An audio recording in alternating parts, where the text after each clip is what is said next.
In video part 4, we have seen that the writer is really very much impressed by the mannered behavior, polite behavior of the bus conductor. He says that it was not a wasteful investment, it was his sound investment. He lightened his work. Okay, it was his experience he shared. Now, on page number 18, I have missed him from my bus route of late. Of late means recently. But I hope that only means that he has carried his sunshine onto another road. Means nowadays, recently, he didn't meet the bus conductor, the same bus conductor on his bus route. The route of the writer is not changed, but the bus route of the bus conductor is changed. Now he is working on some another route. Therefore he feels missed. He is missing that bus driver. But the writer says that I hope that only means that he has carried his sunshine onto another road. आत्तापर्यंत या रूटवरती त्या माणसाने आपल्या good नेचरचं, आपल्या polite बिहेवियरचं चांगुलपण इतरांना वाटलं. आता हे तो दुसऱ्या रूटवरच्या लोकांना शेअर करणार ना. ही positivity. It cannot be too widely diffused in a rather drab world. हो ना, इतकं छान बिहेवियर इतकं widely spread, diffused means spread होताना आपल्याला दिसत नाही या ड्रॅब वर्ल्डमध्ये. हे वर्ल्ड कसं ड्रॅब आहे, ठीक आहे ना. इथे लोकांच्या इंटरॅक्शन्स नाही, ते ड्रॅब आहे ना. कंटाळवाणं जग आहे. म्हणजे कसं लोक कामाशी काम ठेवतात नाही का. जग चांगलं केव्हा होईल, लोक जेव्हा एकमेकांशी आनंदाने आपुलकीने बोलतील, एक छानसं वातावरण तयार होईल, तेव्हा हे जग सुंदर बनेल. Otherwise boring, drab is boring. It cannot be too widely diffused in a rather drab world, he says, and I make no apologies for writing a panegyric on an unknown bus conductor.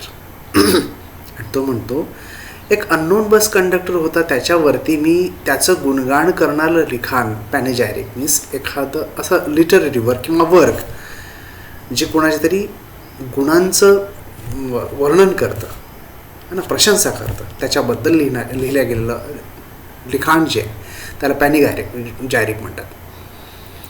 म्हणतो तो, and I make no apologies for writing a panegyric on an unknown bus conductor. त्या bus कंडक्टरवरती मी इतकं छानसं लेखन केलं, त्याच्याबद्दल मला कुठेही असं ॲपॉलॉजी देण्यासारखं असं मला कुठेही वाटत नाही. का म्हणून द्यायची.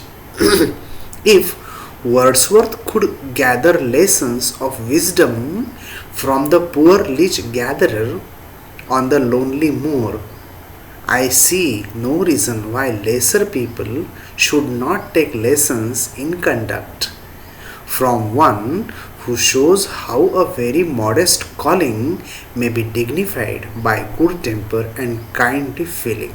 वाक्य बरोबर पहा, समजून घ्या. If Wordsworth could gather lessons of wisdom from the poor leech gatherer on the lonely moor. Wordsworth सारखा इतका मोठा कवी एका साध्या पुअर लीच गॅदर, लीच पाहिलं ना, एवढा कृमी असतो लीच गॅदरर है ना, त्या लीच गॅदरर पासून लेसन ऑफ विजडम, हुशारीचे धडे, चातुर्याचे धडे जर वर्ड्सवर्थ सारखा एखादा महाकवी घेत असेल, तर I see no reason why lesser people, मला कुठल्याही याच्यात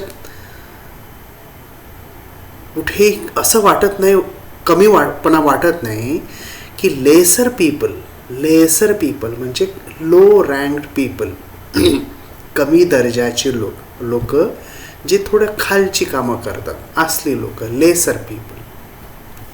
I see no reason why lesser people should not take lesson in conduct. Lesson in conduct. Conduct means behavior. From one who shows how a modest calling. इथे calling म्हणजे calling नव्हे. Calling means profession, occupation. Okay. Modest. Modest means ordinary. Ordinary profession may be dignified by good temper and kindly feeling. आता पुन्हा एकदा पाहूया वाक्य. I see no reason why lesser people should not take lesson in conduct from one who shows how a very modest calling may be dignified by good temper and kindness.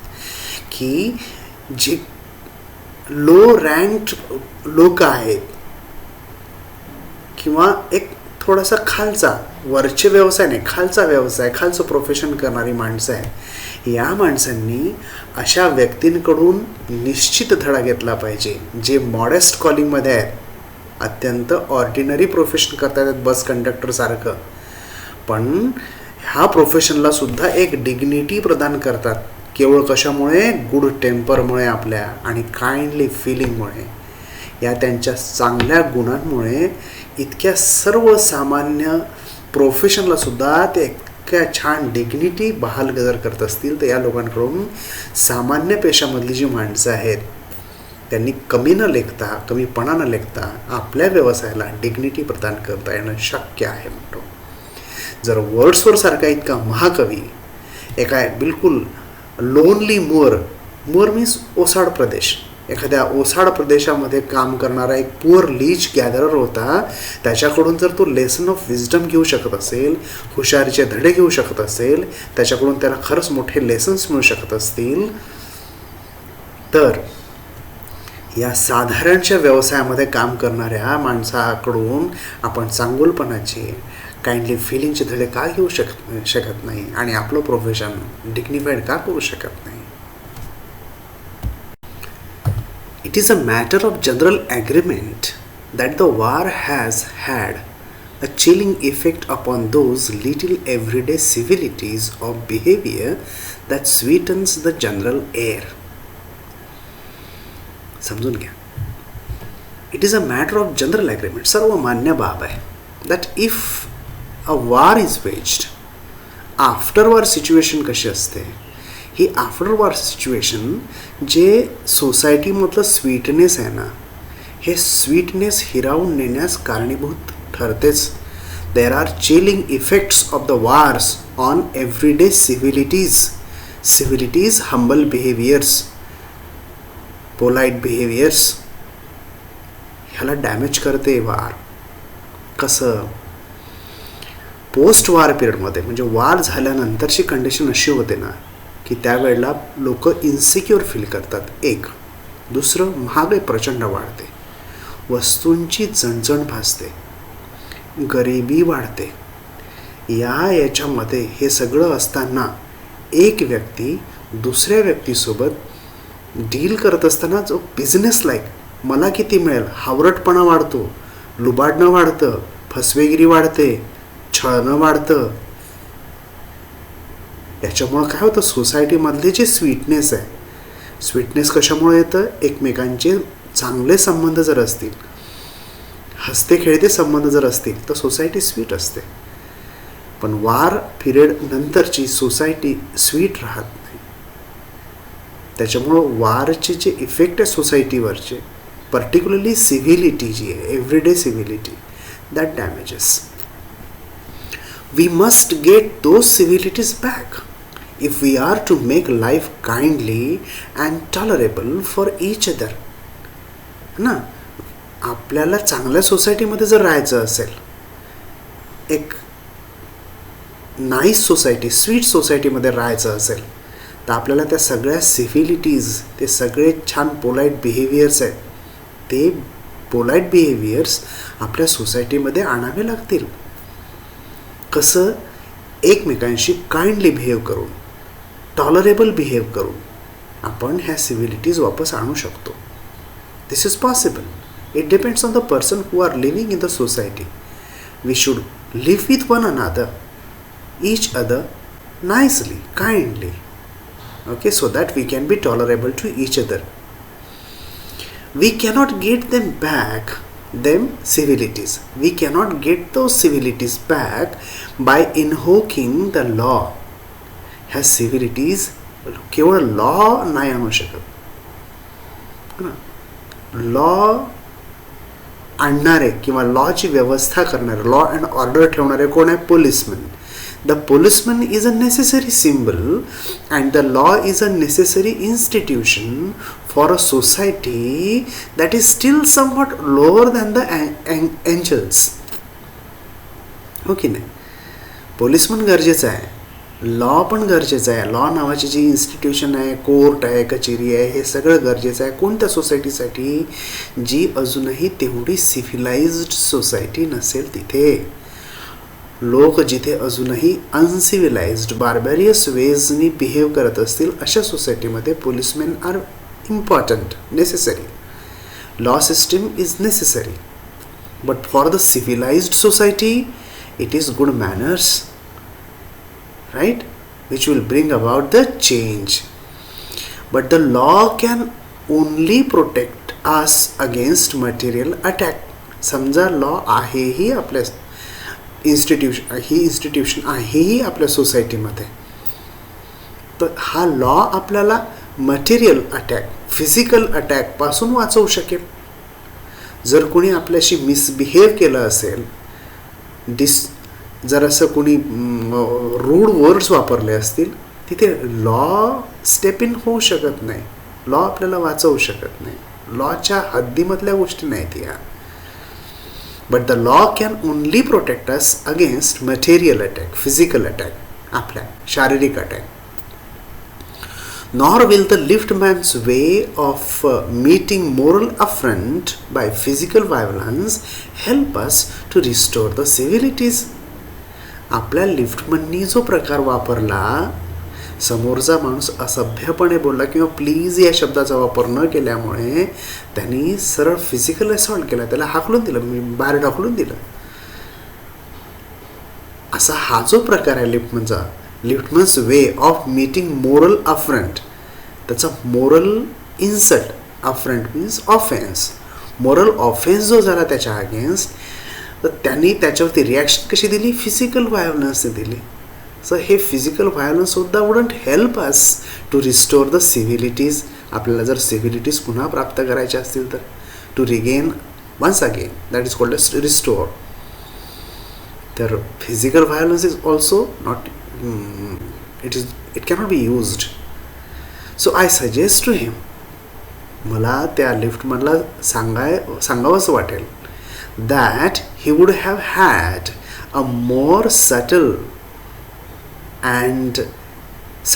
more smarter way, okay, more subtle and effective revenge if he had treated the gentleman who would not say please with elaborate politeness. हे suggestion आहे त्या रायटरचं, की तो म्हणतो मला त्या लिफ्टमनला सांगावंसं वाटेल की त्याला जर ह्याच्यापेक्षा जास्ती स्मार्ट आणि इफेक्टिव्ह रिव्हेंज बदला जर घ्यायचा असताना, तर त्यांनी ज्या माणसानी त्याला प्लीज म्हटलं नव्हतं त्या माणसाची अजून जास्त पुरेशा पोलाइटनेसनी सामोरं जाऊन बदला घेता आला असता. He would have had the victory not only over the boor means a rude person, not only over the boor but over himself, and that is the victory that counts. है ना? रायटर लिफ्टमनला सजेस्ट करतो की त्यांनी त्याला बाहेर ढकलण्यापेक्षा थोडं अजून elaborate पोलाइटनेसनी जर तो सामोरा गेला असता, तर त्याची victory, he would have had the victory not only over the boor, तो बुअरवरती यश तर त्यांनी मिळवलंच असतं, विजय मिळवलाच असता त्यांनी, पण स्वतःवरती सुद्धा विजय मिळवला असता. स्वतःच्या रागावरती कंट्रोल केलं असतं त्यांनी, किंवा येणारे नंतरचे जे अनप्लिझंट मुमेंट्स आहेत ते वाचवले असते त्यांनी. And that is the victory that counts. हाच तर खरा विजय आहे, हाच खरा विजय. The polite man may lose the material advantage but he always has the spiritual victory. महत्त्वाचं वाक्य. द पोलाइट मॅन, जो माणूस पोलाइट आहे, the polite man may lose the material advantage. है ना, टिट फॉर टॅटचं भाग्य त्याच्या वाट्याला येत नाही किंवा त्याचं समाधान येत नाही. यानं ठोसा मारला की दुसऱ्यानं ठोसा मारावा, हा टिट फॉर टॅट न्याय आहे. है ना, हे पिक्चरमध्ये पाहताना आपल्याला असं थोडं समाधान वाटतं. हे शिव्या मारल्या का, त्यांनी मला जर मारला तर मी त्याच्या दोन थोबाडीत मारेन. दिस इज मटेरियल ॲडव्हान्टेज. हे मटेरियल ॲडव्हान्टेज पोलाईट माणसाला नाही मिळणार कदाचित, but he always has the spiritual victory. Inner mind, मानसिकदृष्ट्या तो कधीही शांत असतो, आनंदी असतो. येणारे सगळे समोरचे मोमेंट्स हे त्याचे आनंदी असतात. भांडणाऱ्या माणसाचे समोरचे येणारे कितीतरी मोमेंट्स आहेत हे भयानक असतात. तो स्वतःला पीडित करत असतो, यातना देत असतो. This is the spiritual victory when man controls himself. Okay, he always has, the polite man has always the spiritual victory. I comment to the liftman a story of Chesterfield. या बाबतीत त्या लिफ्टमनला मला मिस्टर चेस्टरफील्ड, लॉर्ड चेस्टरफील्ड यांची गोष्ट मला सांगावीशी वाटेल. Writer म्हणतात, in his time the London streets were without the pavements of today and the man who took the wall had the driest footing. त्या काळामध्ये लंडनचे स्ट्रीटसुद्धा असे पेमेंट्सवाले नव्हते. म्हणजे लोकांना पायी चालायसाठी असे रस्ते बिस्ते छान नव्हते. म्हणून जी माणसं वॉलच्या साईडनी चालायची, रस्त्याच्या बिलकुल एकदम कडेनी चालायची, हॅड द ड्रायेस्ट फुटिंग, त्यांचे पाय भिजायचे नाही, चिखलात माखायचे नाही. ठीक आहे ना. म्हणून लोक प्रिफर करायचे रस्त्याच्या कडेनं, म्हणजे वॉलच्या साईडनं चालायसाठी. अशी त्यावेळेसची कंडिशन होती रस्त्यांची, इव्हन लंडनसारख्या शहरामध्ये सुद्धा. I never give the wall to a scoundrel, said a man who met Chesterfield one day in the street. एक माणूस मिस्टर चेस्टरफील्डला त्या रस्त्यात भेटला आणि म्हणतो कसा, I never give the wall to a scoundrel.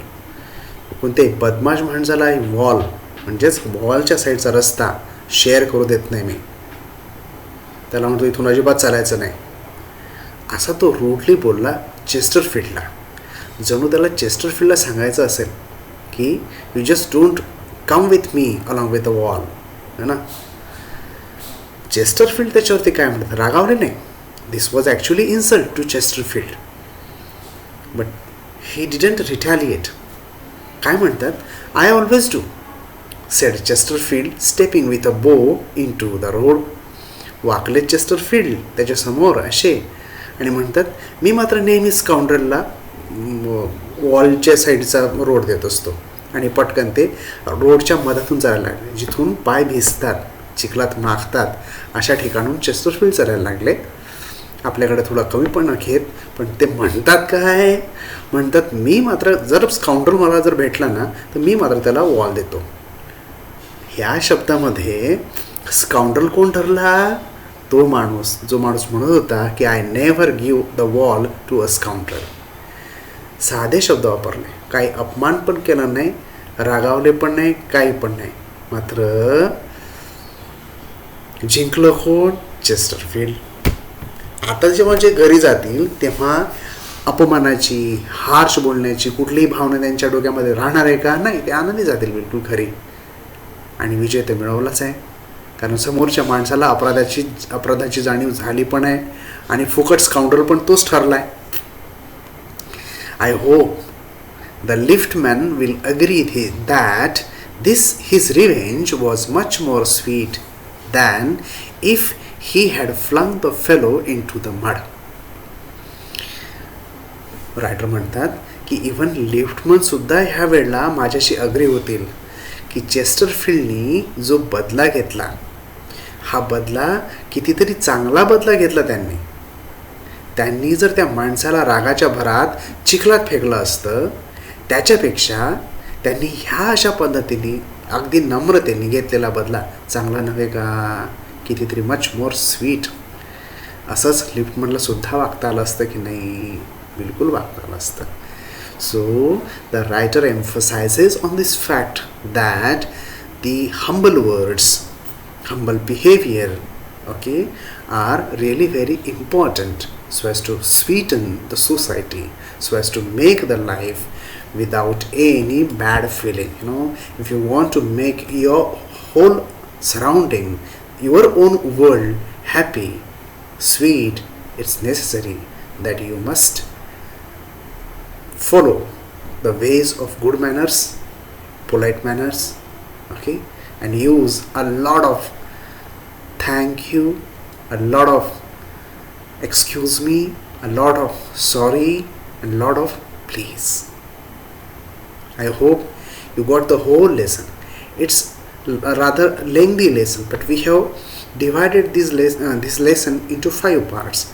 Okay, listen the explanation of all these 5 parts, okay, and get prepared for the brainstorming. For brainstorming, first you solve all the brainstorming, and for the answers you can see the answers solved by me on my blog, right? So all the best.